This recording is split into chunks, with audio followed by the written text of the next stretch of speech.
বিশ্বকাপে ২ ম্যাচে ৫ গোল করেছেন লিওনেল মেসি এবং ৪ গোল করেছেন কিলিয়ান এমবাপ্পে এবং আর্লিং হ্যালান্ড। আজকে রাতে মাঠে নামছেন হ্যারি কেন, তিনি ইতিমধ্যেই ২ গোল করেছেন।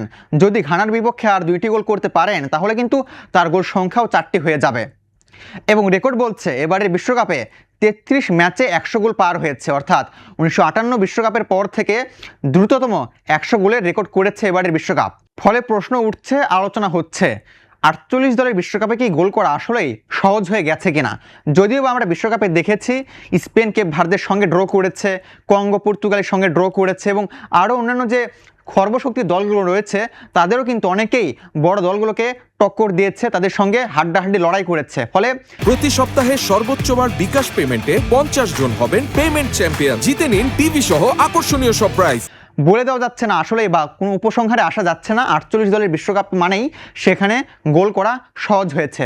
তারপরে আমরা চেষ্টা করব যে আসলেই গোল করা সহজ হয়েছে কিনা, বাট এটা নিয়ে উপসংহারে আসতে গেলে বা উত্তর খুঁজতে গেলে আমাদের আসলে পুরো বিশ্বকাপের ইতিহাস ঘেঁটে দেখতে হবে।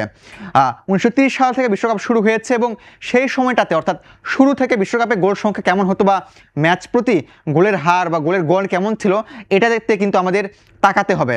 শুরুতে আমরা বিশ্বকাপটাকে বা বিশ্বকাপের ইতিহাসকে ৩টি আলাদা আলাদা ভাগে ভাগ করেছি এবং আমরা ১৯৩০ সাল থেকে আসলে দেখার চেষ্টা করব ঠিক সেই সময়টাতে ম্যাচ প্রতি গোল কেমন হতো এবং এখনকার সময়ে ম্যাচ প্রতি গোল কেমন হচ্ছে। আমরা ১৯৩০ সাল থেকে একটু যদি দেখার চেষ্টা করি তাহলে আপনারা এখানে দেখতে পাচ্ছেন যে ১৯৩০ সালের বিশ্বকাপে অর্থাৎ প্রথম ফিফা বিশ্বকাপে ম্যাচ প্রতি গোল হয়েছিল ৩.৮৯ করে এবং পরবর্তী যে বিশ্বকাপগুলো হয়েছে সেই বিশ্বকাপগুলোতে কিন্তু ম্যাচ প্রতি গোলের সংখ্যা কিন্তু বা গোলের হার কিন্তু অনেক বেড়ে গিয়েছে। আপনারা যদি এখানে দেখতে পাচ্ছেন যে ১৯৩০ সাল থেকে ১৯৫৮ সালে যে বিশ্বকাপটা হয়েছিল এই কয়েকটি বিশ্বকাপে ম্যাচ প্রতি গোলের হার ছিল ৪ থেকে ৫টি। ১৯৫৪ সালের বিশ্বকাপে ম্যাচ প্রতি গোল হয়েছিল 5টি করে, অর্থাৎ সেই সময়টাতে কিন্তু গোলের হার অনেক বেশি ছিল, অর্থাৎ ম্যাচ প্রতি অনেক বেশি গোল দেখা যেত। কিন্তু কেন এমন হতো? সেই সময়টাতে সবগুলো দল অনেক বেশি অ্যাটাকিং ফুটবল খেলতো। আপনারা যদি ফুটবল নিয়ে একটু ঘাঁটাঘাঁটি করেন তাহলে দেখতে পাবেন সেই সময়টাতে WM ফরমেশনের একটি প্রচলন ছিল। সেই ফরমেশনে প্রত্যেকটা দল অনেক বেশি অ্যাটাকিং ফুটবল খেলতো, ফলে আমরা প্রতিটি ম্যাচে 4 থেকে 5টি গোল দেখতে পেতাম। এরপর আমরা যদি ১৯৭০ সাল থেকে ২০০২ সাল পর্যন্ত দেখি সেই সময়টাতে বিশ্বকাপে গোলের হার কেমন ছিল। বলে রাখা ভালো ১৯৫৮ থেকে আস্তে আস্তে কিন্তু গোলের হার কমতে শুরু করে এবং আপনি যদি পরিসংখ্যান দেখেন আপনার পেছনে যে চার্ট আছে সেই চার্টেও আপনারা দেখতে পাচ্ছেন ১৯৫৮ সাল থেকে বর্তমান ২০২৬ সাল পর্যন্ত যতগুলো বিশ্বকাপ হয়েছে সবগুলো বিশ্বকাপে কিন্তু গোলের হার ৩-এর নিচে ছিল, অর্থাৎ খুব বেশি পার্থক্য কিন্তু আমরা দেখতে পাচ্ছি না। এরপর যদি আরও নিখুঁতভাবে দেখতে চাই তাহলে আপনাদের এই চার্টটা আসলে দেখাতে হচ্ছে ১৯৭০ সালের মেক্সিকো বিশ্বকাপে যেবার ব্রাজিল তাদের তৃতীয় বিশ্বকাপ জয়লাভ করেছিল সেবারের বিশ্বকাপে ম্যাচ প্রতি গোলের হার ছিল 2.97 করে।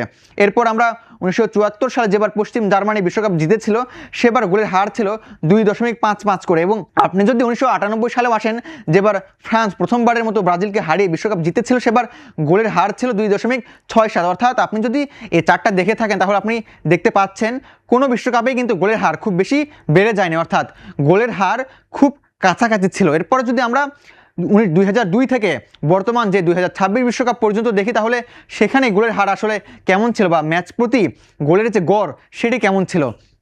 এখানে দেখতে পাচ্ছেন ২০০২ বিশ্বকাপে ম্যাচ প্রতি গোলের গড় ছিল 2.52 করে। এরপর ২০০৬ যেবার জার্মানি বিশ্বকাপ জিতেছিল সেবার জার্মানি বিশ্বকাপ জিতেনি, ২০০৬ সালে জার্মানিতে বিশ্বকাপ হয়েছিল সেবার 2.30 করে ম্যাচ প্রতি গোল হয়েছিল। এবং যদি আমরা সর্বশেষ অর্থাৎ এবারের আগের বিশ্বকাপ ২০২২ সালে কাতারে যে বিশ্বকাপটি অনুষ্ঠিত হয়েছিল সেবারের বিশ্বকাপে কিন্তু গোলের হার ছিল ম্যাচ প্রতি 2.69 করে। সো এই যে আমরা একটা হিস্ট্রি দেখলাম বা ১৯৩০ সাল থেকে ২০২২ কাতার বিশ্বকাপ পর্যন্ত ম্যাচ প্রতি গোলের যে গড় দেখলাম সেখানে কিন্তু আমরা ১৯৫৮ সালের পর থেকে যদি ধরি তাহলে খুব একটা বেশি পরিবর্তন আমরা লক্ষ্য করতে পারছি না। এবং যদি ২০২৬ বিশ্বকাপ অর্থাৎ এবারে বিশ্বকাপে ৪৮টি দল খেলছে, ৪৮টি দল খেললেও গ্রুপ পর্বে এখন পর্যন্ত গোলের হার বা গোলের গড় যদি আমি বলি তাহলে 3-এর একটু বেশি রয়েছে। সেটা কিন্তু খুবই স্বাভাবিক যেহেতু এখন পর্যন্ত নকআউট টুর্নামেন্ট শুরু হয়নি। সাধারণত প্রতি বিশ্বকাপেই গ্রুপ পর্বে গোলের হার বা গোলের গড় অনেক বেশি হয়ে থাকে। আর ২০২২ বিশ্বকাপে যেটা আপনারা দেখছেন যে সেবারের বিশ্বকাপে সবগুলো ম্যাচে গোলের গড় ছিল 2.69 করে, সেবারও কিন্তু গ্রুপ পর্বে গোলের গড় ছিল 3-এর বেশি করে, অর্থাৎ 2022 যে 32টি দলের বিশ্বকাপ হয়েছিল সেই দলের সঙ্গে যদি আপনি 2026 সালের অর্থাৎ 48টি দলের বিশ্বকাপের গোলের গড় তুলনা করেন, তাহলে কিন্তু গ্রুপ পর্বে তুলনা করলে খুব একটা পার্থক্য দেখা যাচ্ছে না। যখন 2026 বিশ্বকাপ অর্থাৎ চলমান বিশ্বকাপে যখন নকআউট পর্ব শুরু হবে, অর্থাৎ বিশ্বকাপটি শেষের দিকে চলে যাবে, তখন কিন্তু আমরা দেখতে পাবো যে গোলের যে গড় বা ম্যাচ প্রতি গোলের যে হার সেটি কিন্তু 3-এর নিচে নেমে চলে এসেছে। সো আসলে 48 দলের বিশ্বকাপ হলেও আপনি বলতে পারেন না এখন বিশ্বকাপে গোল করা আগের চাইতে অনেক বেশি সহজ হয়ে গেছে। আপনারা পরিসংখ্যান এখন পর্যন্ত সেটা দেখতে পাচ্ছেন। বিশ্বকাপে এবার Messi, Erling Haaland, Mbappe, Kylian তারপর হ্যারি কেন এরা অনেক বেশি গোল করছেন, কারণ তারা বেশ ফর্মে রয়েছেন। আপনি যদি অন্যান্য ফরোয়ার্ডদের দেখেন বা অন্যান্য দলের ফরোয়ার্ডদের দেখেন, তারা কিন্তু এত বেশি গোল করতে পারছে না। ফলে মেসি, এমবাপ্পে বা হ্যালান্ড তারা যে গোলটা করছে, তারা তাদের নিজস্ব যে ইন্ডিভিজুয়াল ব্রিলিয়ান্স সেখান থেকে তারা গোল পাচ্ছে। এবং আমরা যদি নকআউট পর্বে যখন এই টুর্নামেন্টটা আসলে প্রোগ্রেস করবে, তখন আমরা হয়তোবা দেখতে পাবো যে এমবাপ্পে, মেসি বা হ্যালান্ড এত বেশি হয়তোবা গোল করতে পারছেন না। ফলে আসলে 1930 সাল থেকে যতগুলো বিশ্বকাপ আমরা দেখার চেষ্টা করেছি, ব্যাখ্যা বিশ্লেষণ করার চেষ্টা করেছি, কোনো বিশ্বকাপে অর্থাৎ 1958 সাল যেটা বলা হচ্ছিল যে 58 সালের পর থেকে বিশ্বকাপে অনেকটুকু চেঞ্জ এসেছে, ফরমেশনের চেঞ্জ এসেছে, ট্যাকটিক্যালি চেঞ্জ এসেছে, খেলার ধরনের চেঞ্জ এসেছে।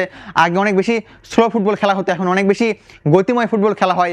সব কিছু মিলিয়ে খেলার ধরনে পরিবর্তন এসেছে, স্টাইলে পরিবর্তন এসেছে, কিন্তু গোলের যে হার বা ম্যাচ প্রতি গোলের যে গড় সেটা কিন্তু আগের মতো রয়েছে।